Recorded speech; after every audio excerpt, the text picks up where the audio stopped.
तुम पढ़ोगी? हो, तुमने कहा था ना कि तुम 10वीं तक पढ़ी हो, तो अगर तुम्हें आगे तक पढ़ना। हमने कहा था आपसे, पर हमें माफ कर दीजिए। तुम हर बार हमारी बात को क्यों काट देती हो? आपने काटा है पहले। अरे पहले तुमने किया। आप देखिए कौन काट। चुप एकदम। हम बस ये कह रहे हैं कि तुम्हें आगे पढ़ाई करनी है। 12th का एग्जाम देना है तुम्हें। देखो, अगर आगे पढ़ना है तो तुम भी कोचिंग क्लास आ सकती हो। आज से पढ़ना शुरू कर सकती हो तुम भी। बोलो पार्वती। ओ, हमने चुप रहने के लिए बोला है, इसलिए नहीं बोल रही? ठीक है, तुम बोल सकती हो। बस रिसीव्ड ही तो लिखना था, उतनी भी इंग्लिश नहीं आती क्या? हेलो, बोलोगी कुछ? तुम तो कह रही थी कि तुम्हें मेरा कोई जरूरी काम याद आ गया। बात तो सुनो, फिर बात काट कर चलेगी।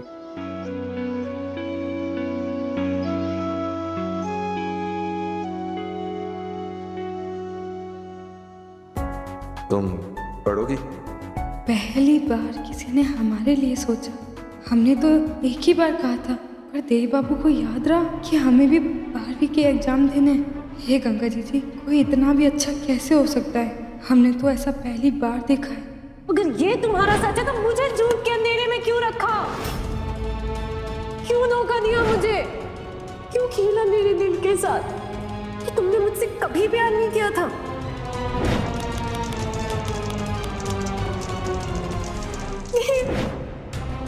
पर हमें उनके जिंदगी में होने का कोई हक नहीं है। उन्हें सच नहीं पता है, इसीलिए वो हमारे बारे में सोच रहे हैं। पर हम ऐसा कुछ भी नहीं करेंगे जिसके कारण नलिनी जी का दिल दुखे। हम उन दोनों के बीच कभी नहीं आएंगे, कभी नहीं। पर थैंक यू देव बाबू, इतना अच्छा होने के लिए।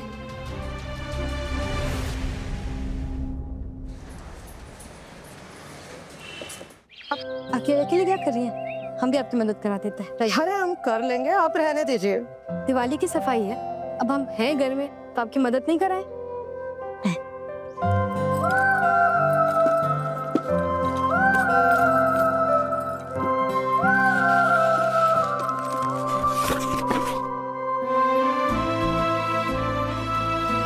काकी, ये सब? अरे ये सब काम का नहीं है। ये सब पढ़ाई का सामान है और आप कह रहे हो कि काम का नहीं है? नहीं, कॉपियां हैं, किताबें हैं, और ऐसे जैसे अभी तक किसी ने हाथ भी ना लगाया हो, और आप कह रहे हो कि काम का नहीं है? वो क्या है ना कि हर साल गुरु पूर्णिमा के दिन बड़ी मालकिन ये सब बच्चों में बांटती है। जो बच जाता है इस बॉक्स में बंद करके रख दिया जाता है और फिर बाद में भूल जाते हैं। और वैसे भी इन सामानों की इस घर में किसी को अब जरूरत नहीं है। इस घर में जरूरत नहीं है तो क्या हुआ? देव बाबू की कोचिंग क्लास में तो है ना, वहाँ पे भी हमारे जैसे बहुत, हमारा मतलब है कि पढ़ने के लिए बच्चे आते हैं ना, उनके तो काम आ सकते हैं, है कि नहीं? सोच तो बहुत अच्छी है भौरानी, लेकिन कुछ भी करने से पहले बड़ी मालकिन की अनुमति जरूर ले लेना, वरना गुस्सा करेंगी। हाँ, पूछ लेंगे, मना थोड़ी करेंगी, किसी की मदद ही हो रही है।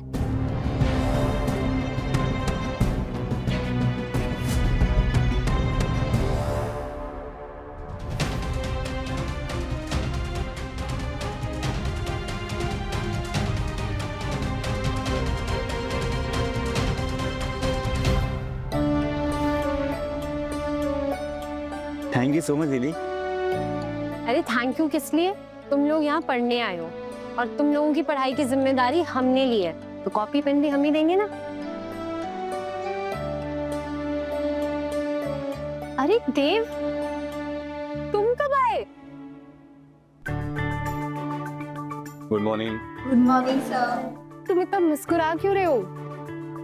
नलिनी, तुमने बहुत अच्छा काम किया, इन सबको बुक्स और पेन बांट कर। बाय द वे, तुम्हें आइडियाज आते कहाँ से? आइडिया तो उस लड़की का था, बट काम मेरे आए। बस आ जाते हैं। Anyway, you take over the class. तो चलो, आज हम अपनी पहली क्लास शुरू करते हैं। तो क्लास शुरू करने से पहले हम अपनी तरफ से और आप सभी की तरफ से नलिनी जी को थैंक्स कहेंगे कि आप ये क्लासेस अटेंड कर पा रहे हैं और साथ साथ एग्जाम भी दे पा रहे हैं। सो अब कोई भी ये सुनहरा मौका अपने हाथ से जाने मत देना। तालीम यानी कि शिक्षा बहुत जरूरी है। हम जानते हैं आप सभी की पूरी जिंदगी बहुत कठिन रही और इसलिए आप अपनी पढ़ाई पूरी नहीं कर पाए, लेकिन अब पीछे मुड़कर नहीं देखना है।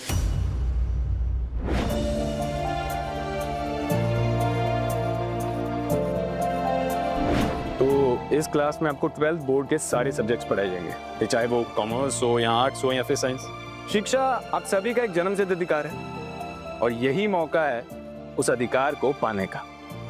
तो अगर आप लोग मन लगाकर पढ़ाई करोगे तो आप लोगों के सारे सपने भी पूरे होंगे।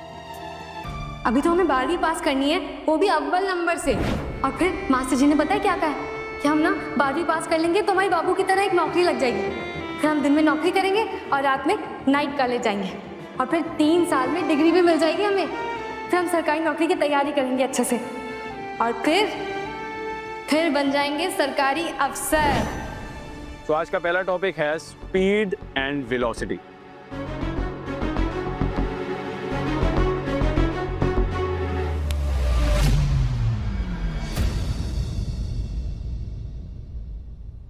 हे लड़की, खबरदार जो आज के बाद तुम उस क्लासरूम में गई फिर से उस क्लासरूम के आसपास भी नजर आई ना, हमसे बुरा कोई नहीं होगा, समझे तुम? जाओ ये नाटक कहीं और करना।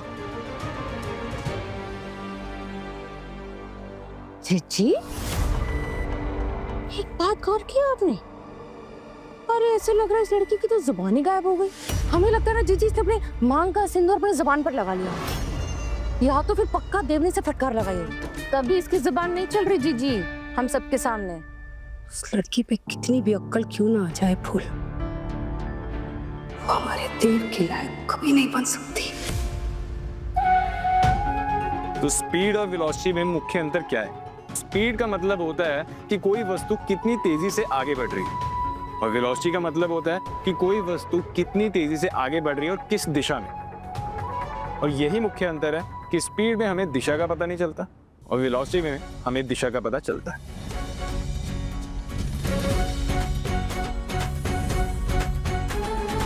चाल एक अदिश राशि है यानी कि स्केलर क्वांटिटी, जिसमें केवल परिमाण होता है, जबकि वेग एक सदिश राशि है यानी कि वेक्टर क्वांटिटी, जिसमें परिमाण और दिशा दोनों शामिल होते हैं। किसी ने सही कहा है गंगा जी, जहाँ चाह वहाँ राह। आज हमने स्पीड और वेलोसिटी के बारे में पढ़ा। सो अब किसी को कुछ समझ ना आया हो तो वो अपना हाथ खड़ा करे।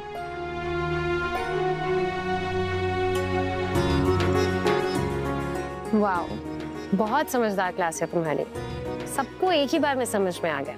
तो आपको ये भी बता दूं कि आपकी नलिनी मैडम जो हैं वो बीए लिटरेचर ऑनर्स में टॉपर रही हैं। इनका डिसिप्लिन, इनकी मेमोरी और किसी भी टॉपिक पे पकड़ जो है ना, वो बहुत काबिले तारीफ है। बस अब इतनी भी तारीफ मत करो मेरी।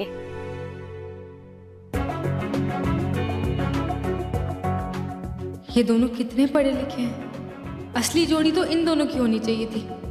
कहाँ देव बाबू ने उस पार्वती से शादी कर ली जो उन्हें धोखा देकर छोड़कर चली गई।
ये विक्रम चौधरी अपने ही घर में चोरों की तरह क्या कर रहे हैं?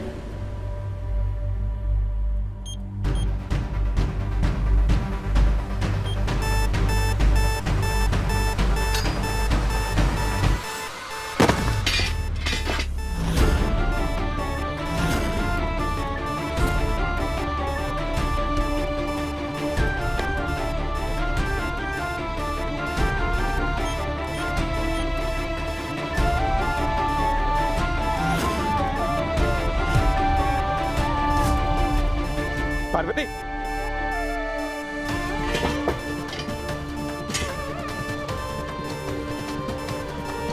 पार्वती, उठो आराम से। Relax, guys, relax. I'll just be back, okay?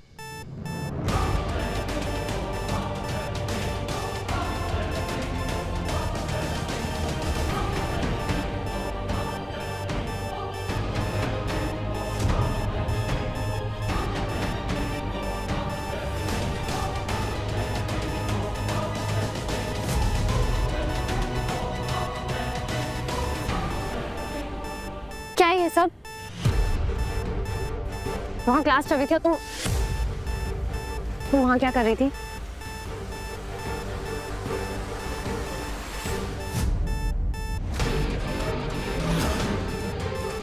वैसे वो ठीक है, तुम उसे छोड़ सकते हो।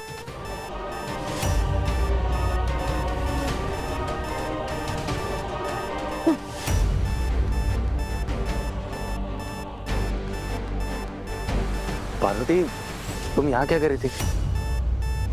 वो हम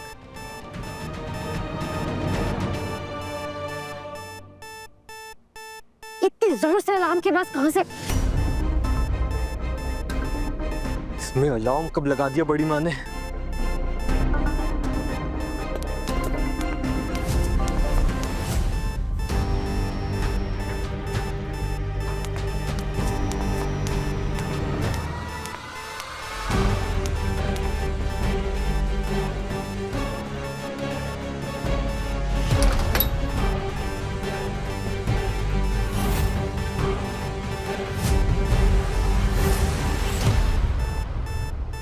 ये तो हमारी तिजोरी का अलार्म है।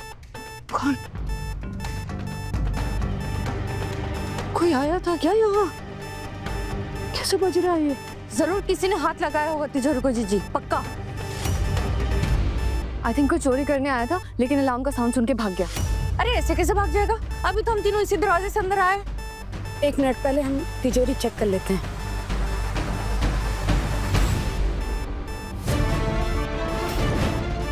ये तो विक्रम के शूज हैं। तो क्या विक्रम चुरा रहे थे बड़ी मॉम की तिजोरी से?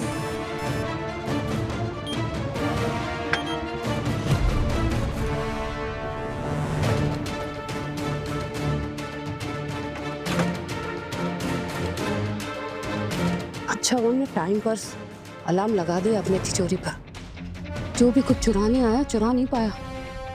उठाया कौन होगा यहाँ पर? मुझे क्या लगता है बड़ी मॉम, आई थिंक ना यहाँ पे कोई आया ही नहीं था।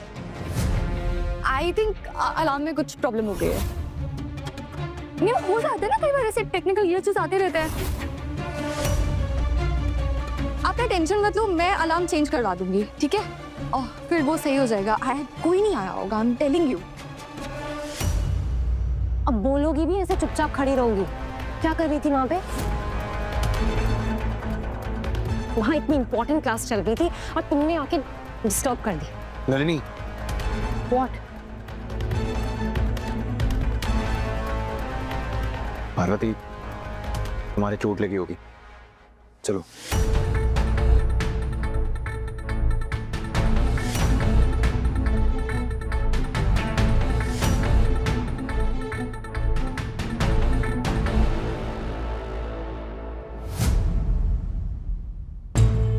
स्ट्रेस मत लीजिए ना, आप चलिए। मैं बोल तो रही हूँ कि कोई नहीं होगा। मैं चेंज करा दूंगी ना अलार्म, आप चलिए।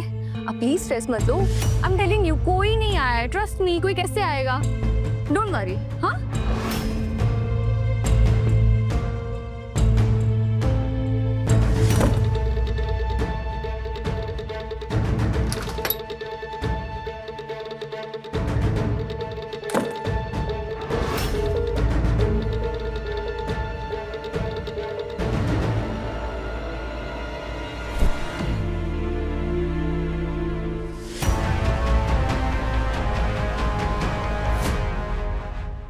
ज्यादा लगी है क्या?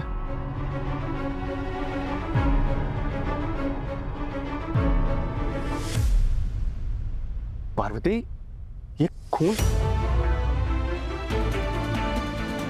बैठो तुम, चलो। आराम से देखो, पैर देखो। अरे आप हमारे पैर मत छूइए। बफून, जब देखो चोट क्यों लगवाते रहते हो?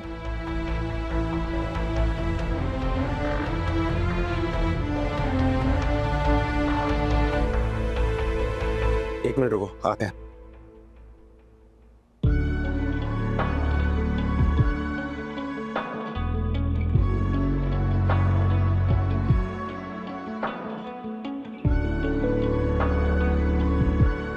दर्द हो रहा है क्या? नहीं, हम करते ना। नहीं। हमने कहा ना हम करेंगे।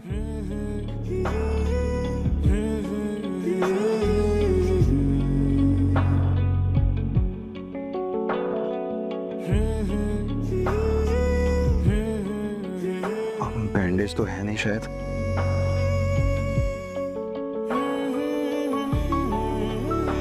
अरे इसकी कोई जरूरत नहीं है। पार्वती, हम कह रहे हैं ना हम करेंगे, रुको।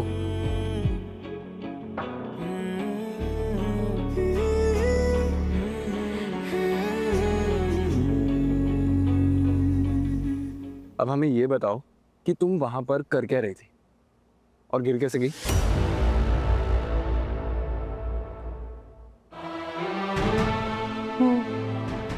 बोलोगी? हम पढ़ने के लिए बात चढ़े थे। क्या? जब हमने तुम्हें कहा था कि 12वीं की पढ़ाई करोगी तब तो मना कर दिया। हम क्लास में नहीं आए क्योंकि हमें डर था कि वहाँ नलिनी जी होंगी और उन्हें ये सब अच्छा नहीं लगेगा। हमारा मतलब है, हम तो समझ सकते हैं ना, उनका पहले ही दिल टूट चुका है हमारी वजह से, और अब और परेशान होंगे वो, इसलिए। काफी केयरिंग हो तुम। मतलब सबके बारे में कितना सोचती है?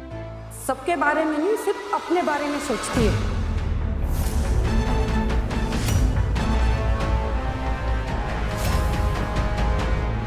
ये लड़की खुदगर्ज, चालाक और एक नंबर की झूठी है। तुम्हें बस अपनी बेचारगी दिखाकर तुमसे अपनी फिक्र करवाना चाहती है और कुछ नहीं। हमने तुमसे कहा था ना उस कोचिंग सेंटर से दूर रहना। सच तो ये है देव कि हमने इसे कहा था कि ये वहां ना जाए। क्यों गई तुम वहां? और अब देखो कैसी कहानियां लिख रही है। हाँ जीजी बिल्कुल सही कह रही है। अरे हमारे सामने तो कही थी जीजी ने ये बात। पर माँ, आपने इसे मना क्यों किया? देव, हमने इसलिए मना किया बेटा क्योंकि ये वहां जाएगी तो नलिनी को परेशानी हो सकती है। वो कोचिंग सेंटर की पार्टनर है ना तुम्हारी, और अगर वो ऐसे परेशान रहेगी तुम दोनों काम कैसे करोगे बताओ हमें। माँ एक मिनट, नलिनी हम तुमसे पूछते हैं कि अगर पार्वती ये क्लासेस अटेंड करेगी तो क्या तुम्हें बुरा लगेगा?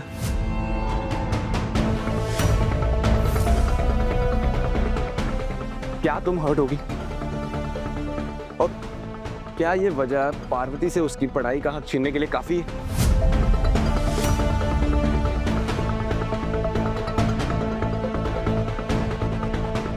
नहीं, बिल्कुल नहीं।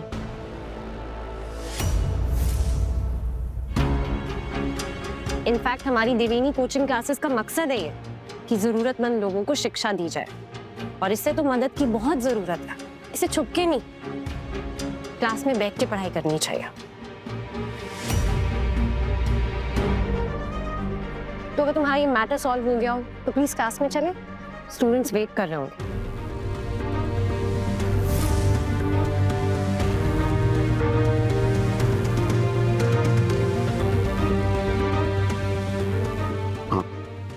तो ठीक है, कल से तुम क्लासेस में आओ, पढ़ाई करो और 12th का एग्जाम क्लियर करो।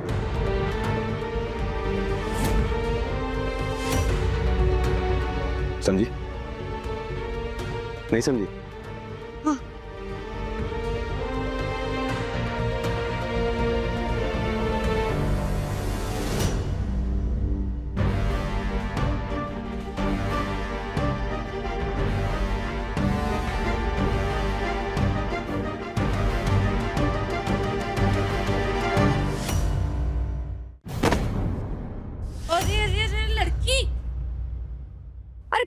तितली की तरह उड़े जा रही है भाई। देव ने पढ़ने के लिए कहा है, उड़ने के लिए नहीं। पैर ना जमीन पर रखो, समझी? हमें माफ कर दीजिए, हम थोड़ा जल्दी में थे। एक मिनट, ये तुम्हारी माँ का सिंदूर कहाँ है? हाँ,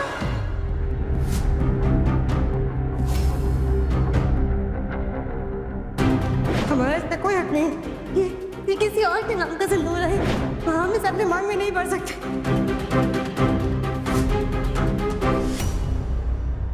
रस्म रिवाज संस्कार कुछ नहीं सिखाया तुम्हारे माँ बाप ने? हाँ, अरे शादीशुदा हो, मांग में सिंदूर का होना जरूरी है, समझी? क्योंकि ये जानती है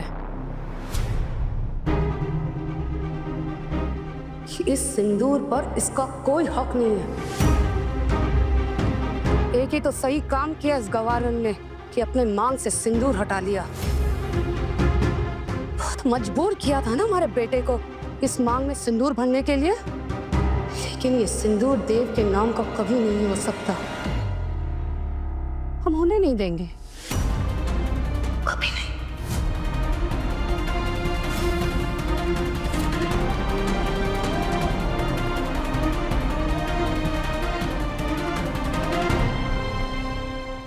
ये तो मेघा और रोहित की कॉकटेल पार्टी का इनविटेशन है। तुम जाओगे कॉकटेल पार्टी में? अगर देव साथ में चलेगा तो ही मैं जाऊंगी। हम नहीं आएंगे। आपको उनके साथ जाना चाहिए। नलिनी जी आपकी सच्ची दोस्त है और सच्चे दोस्तों को ऐसे खोया नहीं जाता। हम इस कॉकटेल पार्टी में आएंगे, लेकिन हमारी पत्नी के साथ। पारो संग देव रात 10 बजे दंगल टीवी पर।